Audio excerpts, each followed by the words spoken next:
You're going to be a mother. Don't you feel sorry for your unborn child? My mother-in-law always criticizes me about the baby. How heartless is she? Find a job. You and your daughter are healthy and can still work if you choose to. Your daughter is young and can work as much as she wants. If you want to protect your kids, you need to stand up for yourself. Doing nothing and asking for help isn't how things work. My name is Sarah. I've been married to my husband, Chris, for 3 years. We get along well and are happy together. Chris is kind and caring, but his mother bothers me constantly. Before we got married, she told us she wanted to live with us, and we agreed. At first, we had a good relationship, but 3 months ago, my father-in-law passed away, and everything changed.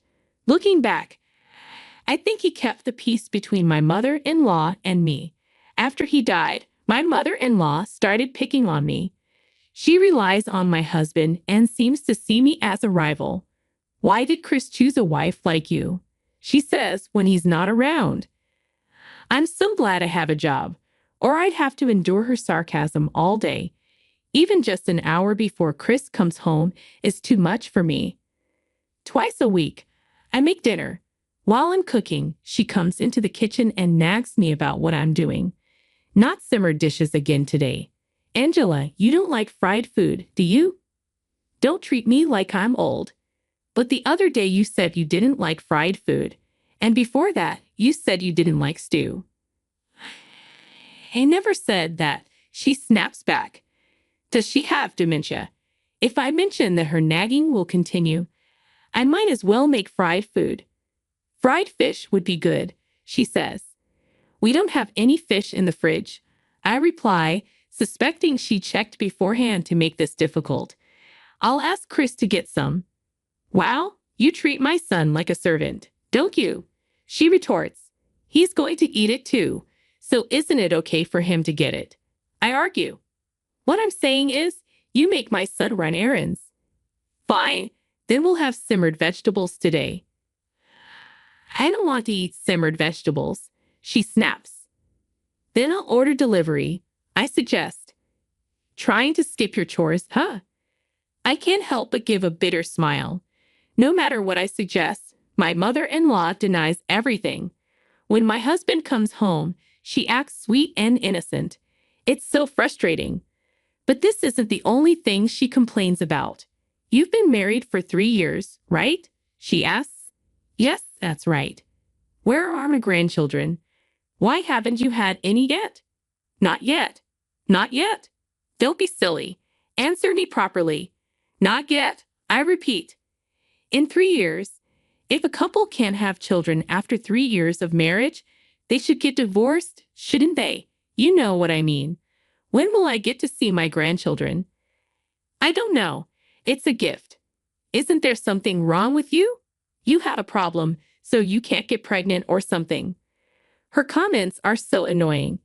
Even though I've decided to ignore whatever she says, dealing with her is exhausting. My husband and I want children, but it hasn't happened yet. We're both very busy with work and don't have much time together right now. Even without my mother-in-law's nagging, I'm already thinking about having a child. We're ready anytime, but it just hasn't happened. From her perspective, she can't wait to see her adorable son's child. But then she adds, "You're quite old to have a baby now, aren't you? I doubt you'll have a healthy child. I'd only accept healthy children. I understand. I'll make sure Chris knows we need to have healthy babies." Wait a minute. This has nothing to do with my son, she says. He's a big part of it, isn't he? I respond. She must know she's being nasty, which is why she doesn't want her son to know about this. I hadn't complained to my husband about his mother because he's very concerned about her since she lost her husband. He would be hurt if he knew what she says to me. Besides, I can still bear it. She's not violent or anything. I thought that if I just let her words go in one ear and out the other, everything would be fine. Amid this routine, I found out I was pregnant. My husband and I decided to tell my mother-in-law about my pregnancy once I was in a stable period. However, Her reaction was unexpected. Instead of being happy, she had an indescribable look on her face. I soon learned why. My sister-in-law was also pregnant and facing marital problems. She and her husband were on the verge of divorce. What on earth was going on? The next day, my sister-in-law came to our house with shocking news. Her husband had been unfaithful and left her while she was pregnant. She didn't know what to do and returned to her parents' house, seeking her mother's support. While I understood her need to come back to her parents' house, a few things puzzled me. First, this was my mother-in-law's house where my husband and I also lived. If she was going to stay here, she should at least inform my husband, if not me. Furthermore, if her husband had left her, wouldn't it be better for my mother-in-law to support her at her place until the baby was born? My husband thought the same. Hey sis, I know it's been hard, but it would be nice if you could say a word to us. It's our house now too, he said reasonably. However, my sister-in-law and mother-in-law disagreed. Your sister has been through a lot. She was cheated on and left by her husband. Why don't you go to her house?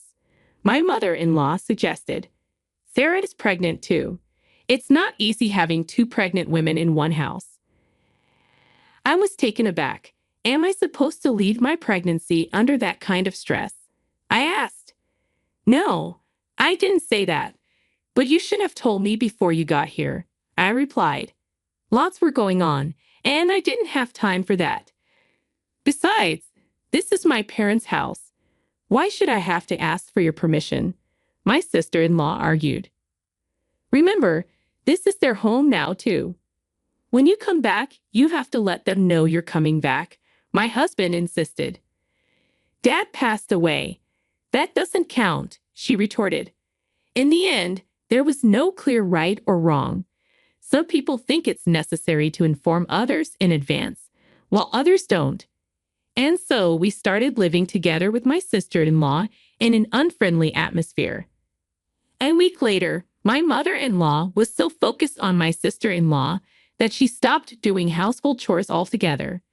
Despite my pregnancy, she treated me with disrespect. My mother-in-law would prepare breakfast when my husband was home, but I was in charge of all the dinners. She didn't ask me to do this. She forced me to. One evening, when my husband came home and saw I had made dinner again, he asked, "Did you make dinner again today?" "Yes, I did," I replied. "It's been a week, right?" he noted, and then confided in him about everything that had happened over the past week. My husband, enraged, went to his mother's room. "That's enough," he yelled as he opened the door, startling my mother-in-law and sister-in-law. "What are you saying all of a sudden?" my mother-in-law asked. "You've been busy with my sister for the past week. Why are you making Sarah do all the dinner preparation? She's pregnant, and it's hard for her," he said. "Sarah is pregnant too," my sister-in-law added. "Then why don't you help her?" my husband replied. "You said you would support her the other day." "Okay, I will support her," my mother-in-law finally agreed. "Sarah, would you mind if we stayed at your parents' house for a week or so? I'll look for a new place while we're there," my husband asked. "Yeah, that's okay. Thank you." "Great, let's get ready right away. Tell me what you need, and I'll pack." Hearing this, my mother-in-law and sister-in-law panicked and tried to stop my husband. "Hey, wait a minute. What about the costs of living? What will happen to the upkeep of this house and our living expenses when you are gone?" my sister-in-law asked. "I don't know. You'll have to take care of yourselves." I thought we were doing well with Mom because Sarah didn't say anything. But Mom, you've just been a jerk to Sarah, haven't you? I'm an idiot for not noticing, but you're an even bigger one. Oh, come on, it's just a little playful banter.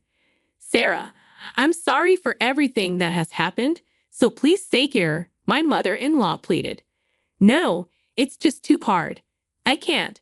Please live happily with your daughter, I responded. I'm saying I need you. Who do you think will take care of my daughter's baby when it's born? I think your daughter, the mother of the child, would take care of it. No, you will take care of it. So you'll just have to give it up this time. What the hell are you talking about? You want me to give up my child? I was shocked. Yes, I do. You're younger than my daughter. You still have a chance. Screw you. My husband said exactly what I was thinking. Understood. I will not have your grandchildren, he continued. Well, then I guess you just have to leave. Fine. I'm cutting ties with you guys, my husband declared.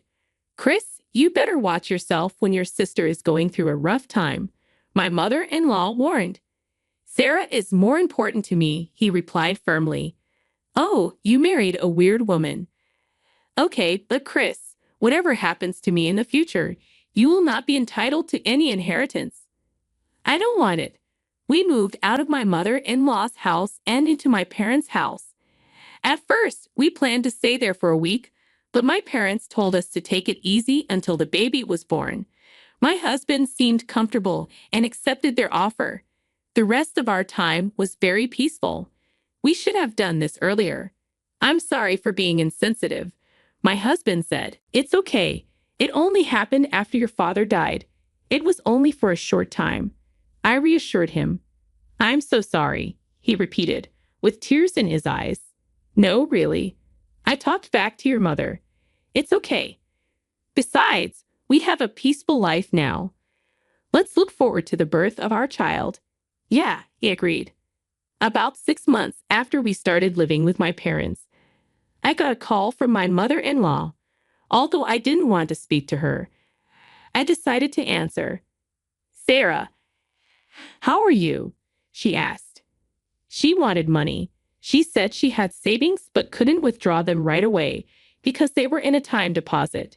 She wanted to borrow some money for a while. I decided to ignore her request and hung up without saying anything. I told my husband when he came home. She can't withdraw money because it's in a time deposit. Don't understand what she means. Anyway, you're pregnant right now. You shouldn't be thinking about unnecessary things, he said. However, my mother-in-law was so desperate that she came over to my parents' house. On that day, my husband and I were the only ones at home. When my mother-in-law confirmed that my parents were not there, she tried to barge in. Wait a minute. This is Sarah's parents' house. You can't just barge in here. If you want to talk, talk right here, my husband said firmly. I came all the way out here to talk to you, she insisted. I didn't invite you. I thought we cut ties with you.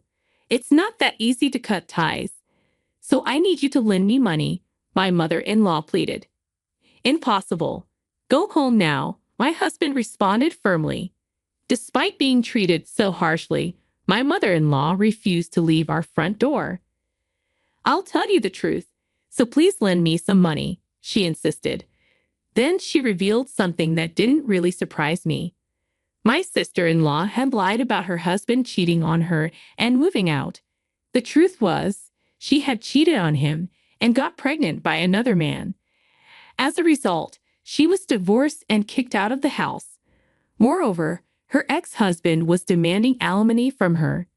When my husband and I heard this, we weren't surprised. We were convinced. Although we hadn't known him long, my sister-in-law's husband was a gentle person. There was no way he would throw out his wife, especially if she was pregnant with his child. That's what she deserved. Why don't you ask the father of the child for help? My husband suggested. He ran away, my mother-in-law admitted, looking defeated. It's really dumbfounding. I'm not going to help her. I have no reason to, my husband stated firmly. I'll never forget what you said to me, I added. What did I say? My mother-in-law asked, confused. You told Sarah to give up the baby? My husband reminded her. I apologized for that already. Besides, it's growing up fine, isn't it? Oh, my beautiful grandchild, she cooed, trying to touch my protruding belly. Don't touch me, I exclaimed, shaking her hand off as hard as I could. There was nothing more offensive than being petted by a stranger. I apologized. Don't hold it against me, Sorry, Chris. May I asked, seeking his approval. He nodded silently. I can't forgive you for telling me to give up my child. You do nothing and then come asking for help. Things don't work that way. Well, that's them. Goodbye, my husband said, as he kicked my mother-in-law out the front door and locked it behind her. 6 months have passed since then. All we received from my mother-in-law was a postcard telling us that my sister-in-law had a baby. We haven't been in touch, so we don't know what's going on with my mother-in-law, my sister-in-law, and her child. But I like to think they are working hard for the child's sake. Meanwhile, I successfully delivered my first child 5 months ago, a sweet, sweet boy. Raising a child is often a challenge, but with the help of my parents, he's growing up fast. I will continue to protect this life for the sake of my child. There are certain people who can only think of themselves. It's a sad thing. At any rate, I'm glad that my family was able to escape from my in-laws. From now on, we'll enjoy a peaceful life. Thank you for watching to the end. Please subscribe to our channel. See you in the next video.